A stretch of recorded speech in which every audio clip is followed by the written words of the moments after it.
Si vous n'aimez pas l'architecture, aimez au moins la culture. www.misteremma.com. Art Tendance People.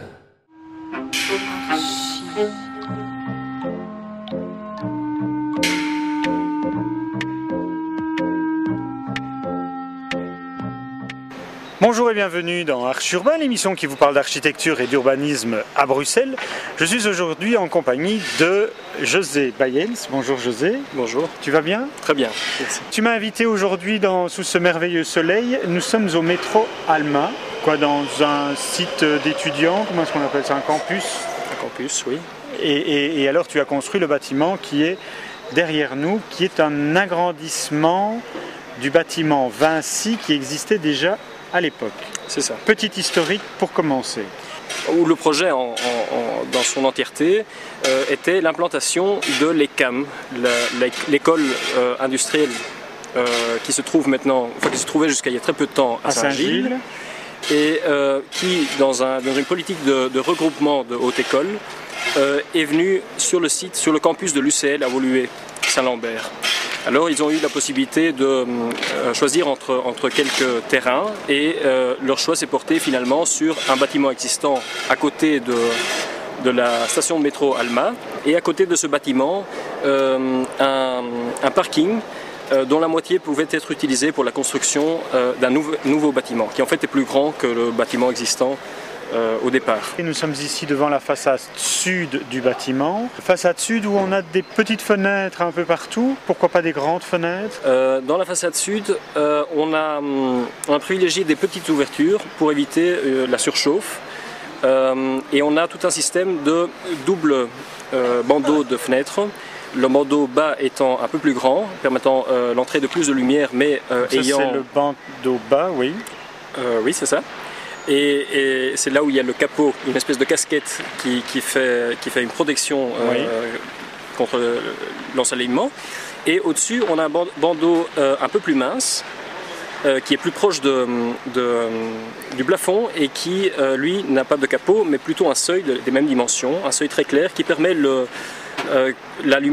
reflet de la lumière vers l'intérieur du local. Donc ça donne une lumière indirecte sur le plafond, qui n'est pas gênante pour les activités qui s'y déroulent et qui arrive plus loin, et donc qui éclaire jusqu'à un peu plus loin le local.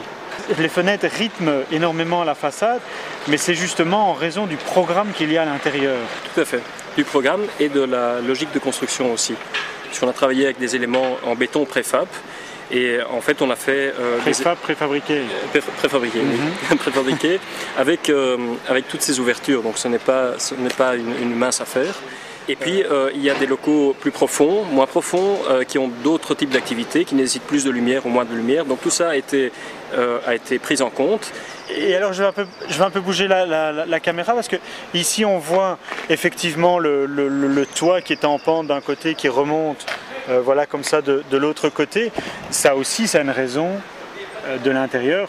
Parce qu'il y a des salles de cours. Tout à fait.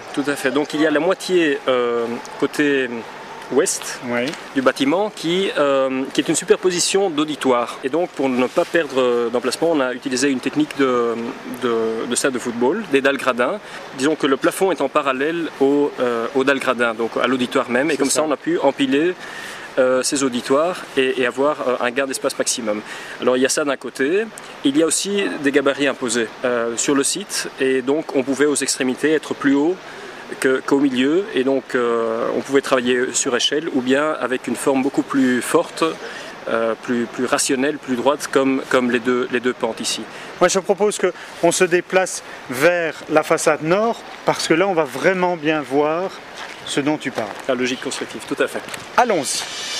Voilà José, on s'est déplacé vers la façade nord et la première réflexion que je me fais c'est il n'y a que des vitres. Pourtant on m'avait appris qu'au nord il ne fallait pas mettre trop de vitres parce que ça faisait venir le froid à l'intérieur. Eh bien justement, dans la logique de ce bâtiment, on ne doit pas gagner de la chaleur mais on doit surtout en laisser échapper puisque on a des activités qui produisent de l'énergie. On a des auditoires avec une grande présence de personnes qui produisent de la chaleur. C'était aussi une volonté de montrer la structure du bâtiment, donc qu'on voit ce qui s'y passe, qu'on connaisse la logique constructive Et en fait, sur ce côté-ci, on a une grande ouverture, un grand vitrage qui permet de voir la structure des dalles gradins qui se superposent, ce dont on parlait tout à l'heure, qui parfois sont un auditoire. Donc ici, derrière, il y a notamment l'auditoire avec les sièges qui vont jusqu'à la fenêtre. Et au-dessus, on a une coursive qui donne des accès à des auditoires.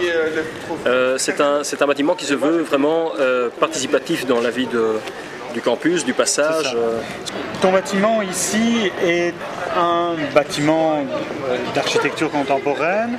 Il y a d'autres bâtiments qui ont été construits autour dans l'architecture est discutable. Mais il y en a un qui est juste devant nous, qui est celui de les premiers cotes d'étudiants de Crolles. Comment est-ce qu'on répond à ce bâtiment, parce qu'il est juste en face du vôtre? Et en effet, c'est un bâtiment emblématique et dans un site qui après a été dominé par la promotion immobilière et qui ne présente pas toujours des bâtiments de grande qualité architectonique. On a eu la chance et le défi quelque part de se trouver juste en face. Donc on a voulu, on y répond quand même par une architecture qui se veut contemporaine. Oui. Un peu audace. On ne sait pas si on arrivera au niveau de force que le bâtiment de la Mémé, puisque nommons-le par son nom, le bâtiment la Mémé, la maison de la médecine, a eu en son temps. Mais c'est en tout cas le message qu'on voulait donner, ou l'interaction en tout cas entre... Alors José, je te quitte, mais on ne termine pas l'émission ici, puisque je vais aller retrouver Olivier Barré qui travaille avec toi pour visiter l'intérieur de l'ECAM. On vient de quitter José, j'ai dit on va découvrir l'intérieur. On a une très belle salle de cours ici qui est juste devant la baie vitrée où j'étais tout à l'heure, où on voit effectivement ces gradins, ces beaux fauteuils rouges. Mais on est encore dans quelque chose de très brut ici. Oui, pourquoi ? c'est une volonté, c'est la démarche. C'est-à-dire d'avoir un objet dont la fonction détermine la forme. Ici, l'ECAM, c'est un institut pour ingénieurs industriels. Ça cadre bien avec la fonction du bâtiment, pas besoin d'aller décorer d'autres choses. Nous sommes ici face à la promenade de l'Alma, plein nord, immense baie vitrée, à l'inverse de ce qu'on connaît classiquement, la baie vitrée a été mise au nord pour bénéficier de cette luminosité qui est très appréciable dans ce local, comme tu vois. Qui n'est pas éclairé, il n'y a pas de lumière, il n'y a pas de lumière. Très bien éclairé. On est en fin de journée et il fait très lumineux dans le local. Figure-toi que j'ai fait une autre école il n'y a pas longtemps avec Pierre Lallemand, qui me disait que aussi le béton brut comme ça, ou la pierre brute, permettait l'anti-graffiti, le fait que les gamins mettent leurs chaussures contre le mur, on n'avait pas besoin de repeindre, etc. C'est toujours la même chose. Les choses bien finies se détériorent beaucoup plus vite que les matériaux bruts. L'ensemble du remplissage ici, puisque nous avons une structure qui est une structure en béton, le remplissage est fait de blocs Argex, ce sont des blocs de béton, qui traditionnellement font les garages.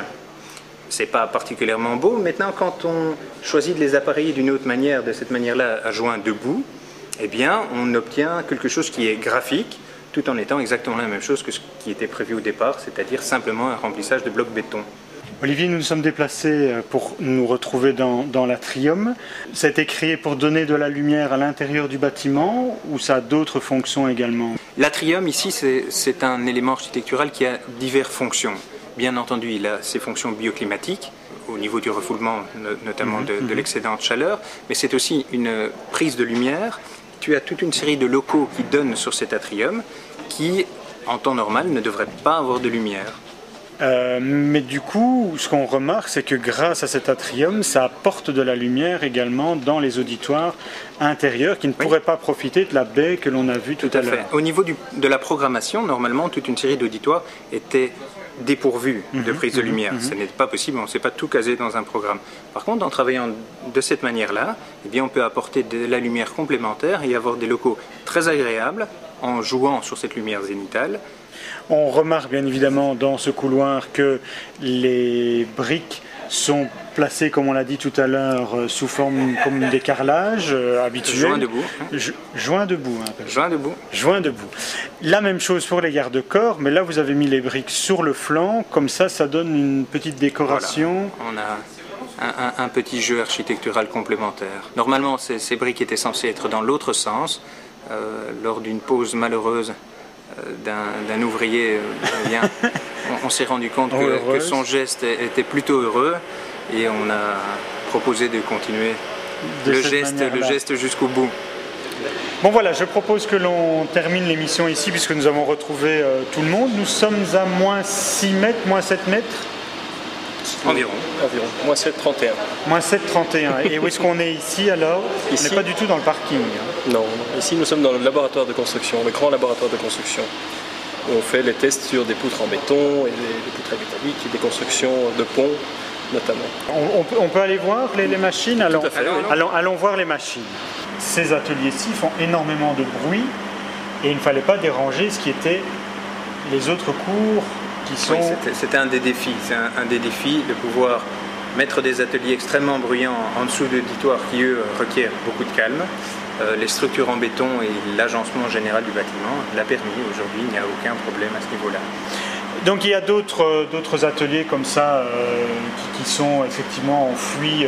Parce que comme on a 6 mètres de hauteur, principalement pour la grande pièce d'où l'on vient, les autres locaux n'ont pas les autres ateliers n'ont pas besoin de cette hauteur, donc vous avez pu à nouveau faire 2 étages. Travailler en mezzanine.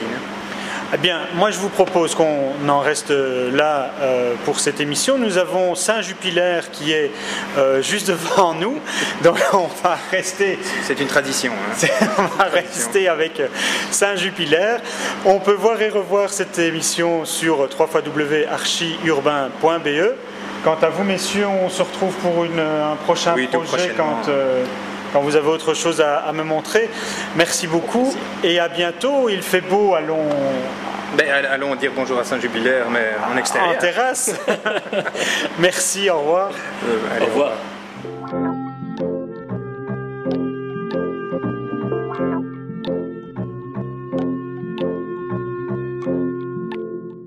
Si vous n'aimez pas l'architecture, aimez au moins la culture. www.misteremma.com. Art Tendance People.